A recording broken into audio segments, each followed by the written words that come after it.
Hello, and thank you so much for joining us on this week's episode of the program Sport Pizza. Of course, it's the biggest, the boldest, and where you get the absolute best in the ever exciting world of sport. My name is Brownson Owana. Now, it was excitement all the way as all the major leagues in Europe officially resumed last week. Now, don't forget that England already resumed and some other leagues, but the Italian Seria and German Bundesliga, of course, returned back with a bang. And everyone's talking about Bayern 5-0 bashing. Is it 5? 8-0 bashing of their opponent. And then, of course, Cristiano Ronaldo in one of those games where he got over 10 shots, but just one was eventually converted. It was big game to talk about. But on the home front is excitement because big things is happening to Nigerian basketball. We'll be giving you all the 411 after this break, so don't go away.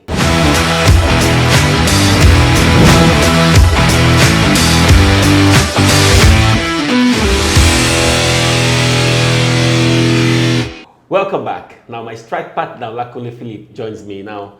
Kule should be excited. The guys from the other part of London, the red side of London, seems to be doing well under Arteta. Yeah, thank you very much, Brownson. It's great to be here once again to talk sport on Sport Pizza. And it was an excitement. It was a very wonderful and exciting weekend in the world of football, world of sports in general. A lot of games really caught my attention. And Brownson, I'm sure you'll be happy that at the St. Mary, Tottenham did the magic, because I really didn't know that they were going to be able to come back against Southampton at the St. Mary for that matter. I thought probably they might just struggle in that game, but then the Mourinho factor came to bear. I was going to ask you who they had on the bench. Oh, absolutely. But it's good you mentioned. Yeah, it's a good one. And also for Arsenal, it wasn't the best of victories for them. It wasn't the best of performances. But then 3 points in their kitty is a fantastic start for them as well. And the big game of the weekend, the biggest one for the weekend, was the one involving Liverpool and Chelsea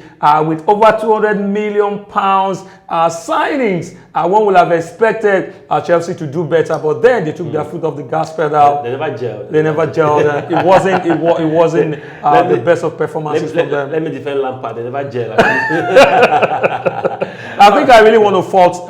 Maybe we'll come back to that. Yes, of course. Much later. We'll get to that when we talk about some major leagues in Europe. But let's start from home. Charity, they say, begins at home, and at this point, it's with excitement that we tell you that the Nigerian Basketball Federation (NBBF) and Total Nigeria Limited has renewed their league sponsorship partnership for another 5 years. Guys, this 5 years deal is worth 150 million naira. Now, it would be spread between 5 years. That's 30 million naira annually. I think this is the best thing to happen to the Musa Kida-led NBBF. Brownson, if I'm actually correct, I don't think we've had a sport minister who knows so much about sports, who for me is determined, who for me is hell-bent on getting things done rightly. You really want to give all the kudos and all the encomiums so far to the sport minister, who for me has been doing a great job. I'm really also very excited for Musa Kida. The contract for me is one of the best things that's ever happened to Nigerian sport. I don't think we've ever had a deal as mouth-watering as this in a very long time. Remember, even in football, we don't even have a sponsor right now. We have to depend on government, grants and all of that. So I'm really very excited. I'm short of words, Brownson. Kudos to Engineer Musa Kida, and of course to the sport minister. Of course, Kule have said it all, but let's take you straight to the ceremony where all parties were together, and of course the big announcement was made. Ladies and gentlemen of the press, my colleagues, distinguished ladies and gentlemen, it's a real pleasure for me to be here today to the signing ceremony of this renewed memorandum of understanding between Total E&P Nigeria and the Nigerian Basketball Federation. You know, we resolved to build on the productive relationship with the NBBF, which started with the signing of an MOU back in 2018. And today, we will commit to a renewal of that sponsorship.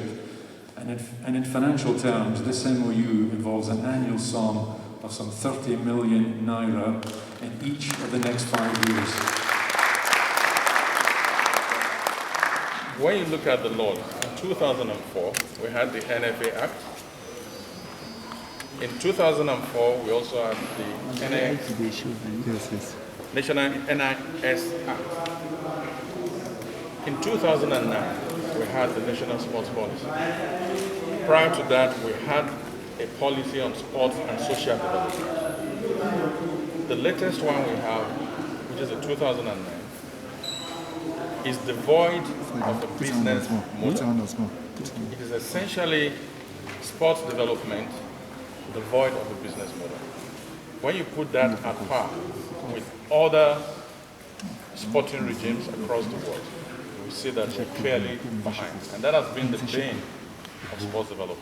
Yes, we have had our own distractions, but I think right now, from the Nigerian stakeholders all the way to FIBA in Africa, to FIBA the world wide, we have only one entity that runs basketball locally and also internationally. So I think that has been really put to rest by way of the test of time. Thank you. Welcome back, and once again, congratulations to the Nigerian Basketball Federation for pulling off that deal. That's good, and we hope that in a very short while, this developmental process that will be happening in the Nigerian Basketball Federation and our leagues will really impact the lives of people. Now let's move straight to what's happening in the round leather game, football, the mother of all sports, they call it. Now let's start with England. We saw a big game last weekend. Now we have to talk about this because of the money, huge money spent by Chelsea. Now, from my own end, I was expecting a bit of a fight. But maybe when the red card came in for Christensen, that changed everything. Now, don't forget that Frank Lampard has always talked about the fact that he wants to sign a defender and a goalkeeper. And those two worries he mentioned, the second goal was a gift. Was a gift. I still don't understand how Kepa Arrizabalaga, that cost about £70 million, will make such maybe £100,000 error. It's a very disappointing performance for Chelsea. I think I'm really not impressed with the tactics also of Frank Lampard. Bronson, before the red card, it was obvious that Liverpool were going to coast in that game because from the blast of the whistle, they dictated the pace of the game. You could understand the tactics or the pattern adopted by Frank Lampard. He played a very defensive game, the Mourinho style. You have to mention Mourinho. Yeah. And he tries to, he had Wema in the attack, who for me, I think he wanted to catch Liverpool on the counter, but that didn't yield dividends. When you have Liverpool dominating and dictating the pace of the game, they have deadly attack foray who can nick in goals at any slight opportunity. And again, I thought one other thing I look at is the fact that you don't just unleash players, some players who have never played in the EPL to a game, the first game of the on match day, on the day you're playing. At least you should have just probably introduced them one after the other. You had Thiago Silva as well as Chilwell in the defense, and we had Rudiger and also Fikayo Tomori. Rudiger was not even on the bench at all. Come on, there are still some other players that you can actually fit in. You don't put in two players that does not understand, that have never played together before into fray. But would you say the inexperience of Frank Lampard is beginning to, show in big games? You might say Frank Lampard is not proven like coaches like Jose Mourinho, Zinedine Zidane, and all the top coaches. But then he has been in the system for quite some time. He was at Derby County before he became the coach of Chelsea. And let's also not forget, Mikel Arteta has never handled a football club before. He was an assistant to Pep Guardiola before he was brought to fray, and he has 2 EPL titles. I beg your sorry, he has 2 titles. I know you will. he has two trophies to his kitty within a space of 1 year. So I think Lampard really needs to learn and up his game. It's not about experience or inexperience and all of that. It's about you understanding the round leather game, but also, and doing justice to the tactics. I agree with your analysis, Kunle, but you also take to cognizance that Lampard has mentioned that his defense needs to be fixed. his goalkeeping position need to be fixed. And I mean, that game exposed all Lampard's worries. They brought in some other. They brought in some defenders. Not a goalkeeper. Not a goalkeeper. Yeah, Kepa. What Kepa Arrizabalaga. Come on, Brownson. I don't understand why they had to keep Kepa Arrizabalaga. It's not before the season ended. Before the last season ended, Lampard lost faith and trust in him, and he had to bring in a 38-year-old goalkeeper, which for me did much better than a 71 million pound. Come on,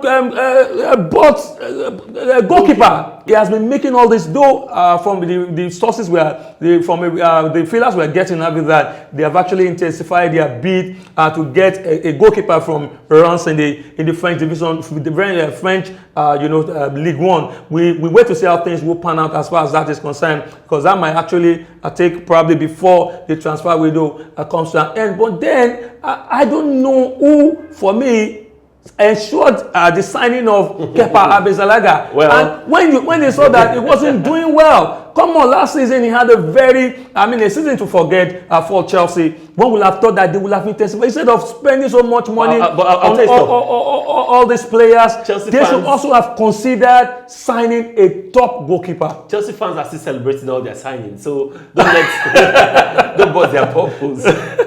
But Brownson, on a lighter note, I think some of the players who are injured will definitely come back for Chelsea, and I think that I know they will struggle against bigger teams at the start, but in the latter part of the season, subsequently they begin to gel together, they begin to understand themselves together, and I think they will really go all the way this season.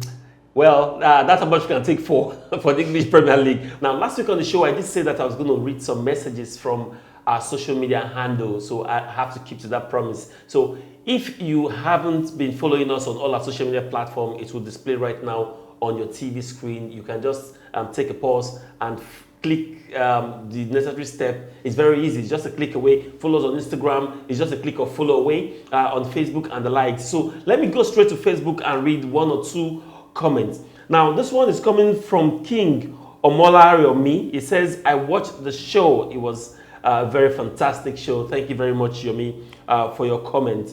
Now, let me take another comment. This one is coming from Olajide James Ogubanjo. Now, it says, the guy is dragging you to the last 15 years. Why not talk about the last 50 years? Now, that's a response to the comment where Kule was trying to say Arsenal is the king of England. I don't know, give them of London anyway. And I told Kule, really, in the last 15 years, have you won the league? So that's a response to that. And I still stand that if there's any king in London, it has to be the blue side of London, because they have dominated, they have won the league, they've dominated Europe as well. Brownson, I don't want us to go back to this, but then if there's a king in London, it has to be the Arsenal team. We are not even talking about that now. Brownson, let's move on to the show. All right. Don't mind Kule, guys. Let's move on to Italy, where Victor Osimhen shone like a million stars. He didn't start for Napoli, but of course, he came in and showed some flashes of brilliance as Napoli put up 2 goals past their opponent. Before we look at some other teams, Victor Osimhen, played with such amazement. I looked at him, it was a joy to watch. His touches on the ball, and it was very threatening to the opponent's defense.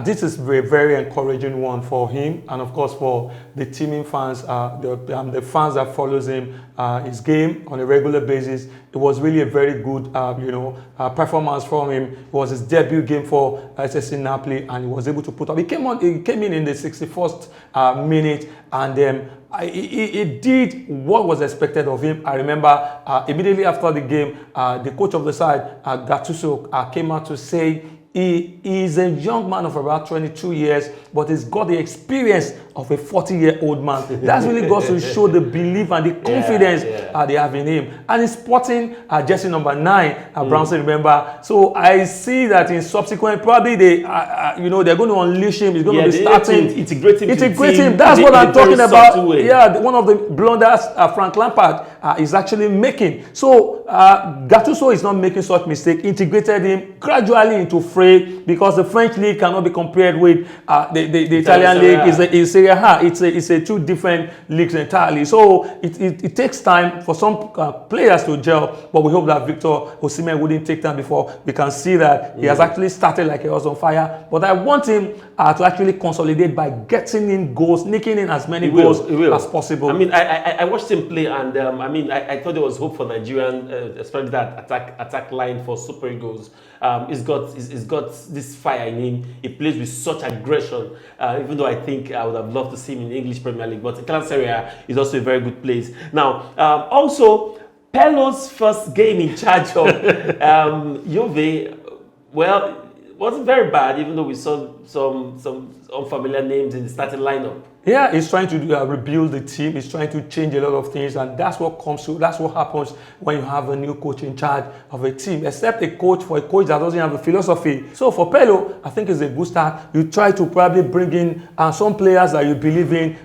You try to adopt your own kind of tactics to see how it will work. Remember, Pelo is not experienced when it comes to handling a big team in that regard. But then he has started on a very good note, and I think that if it begins to churn out wins and it begins to, his tactics are gelling, the players are gelling, his tactics, they are able to interpret his tactics on the field of play, I think Juve will go all the way. All right, let's see how well that goes. Like I always say, the season is a marathon race and not 100-meter race. The team might start falling out and then pick up. But let's take a very quick break. When we come back, more stories to come.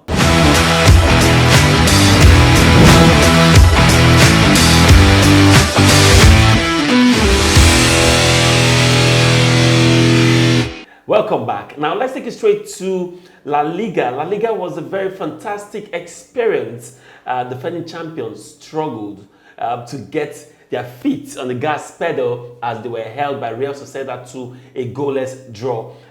For Madrid, they have a way of struggling at the beginning of the season, and I don't know what their coach tells them towards the mid-season, and then they just pick up like a house on fire. Yeah, probably the players at times they will be so relaxed, the COVID-19, the rest and all of that. Some of those players might have probably been so relaxed to the extent that they might not really get themselves at the start of the league. Then that's on a lighter mode. But really, at the start of the season like this, Madrid are always struggling, and one would have expected them to actually start on a good note by getting a victory against Real Sociedad. But then it wasn't a good one for the team. But then Madrid is a team that gels in the latter part of the season. But then that is also very dangerous. This might be against them. If Barcelona starts on a good note, probably they begin to turn out wins. If they don't capitulate, if they don't start losing games in subsequent, much later, in the league, probably Madrid might not win the league. So they really have to up their game. They really have to pick up. They really have to understand the fact that it's always good to start well so that you can end well. But do you think Barcelona,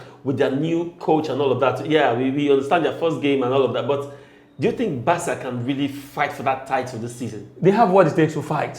What do they have?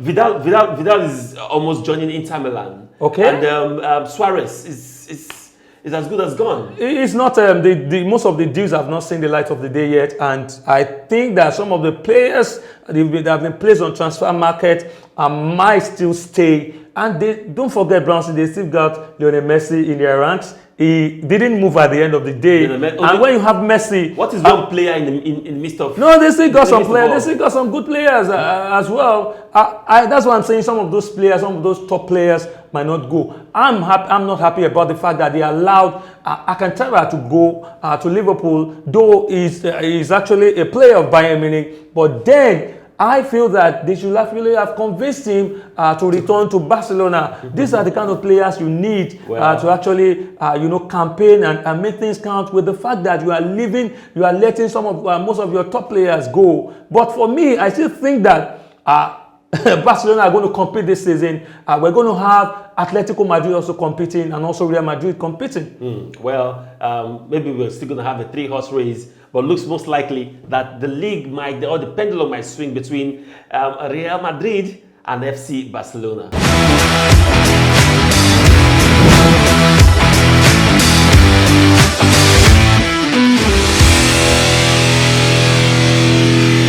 Now, with that sizzling hot highlights, it's my final bite on Sport Pizza this week. But don't forget to follow us on all our social media platforms currently displayed on your screen. And also, very importantly, don't forget to subscribe to our YouTube channel so you can go back to our content. And subscription is absolutely free. It's just a click away. Most people here, when they hear subscription, they think about payment. But YouTube subscription is absolutely free. So just click the subscription button and you get our content. Now, Olakunle Philip, thank you so much for coming on the show today. It's always my pleasure, Bronson. I'm so delighted. And then we hope that next week when we return, Ole Gunnar Social with Manchester United will bounce back. Chelsea also, Lampard will also bounce back. And of course, Arsenal are up against Liverpool and it promises to be a very exclusive encounter. Let's see how well Arsenal can hold up the firepower of Absolutely. Liverpool. Now, before we go, guys, Olakunle Philip's birthday, though belated, want to say very big happy birthday to you. Okay, let's Thank you very much. Long life, prosperity, and plenty money. Kule can just drop his account number. You can bless him. But brother, thank you so much for always. The show can't be the same without you.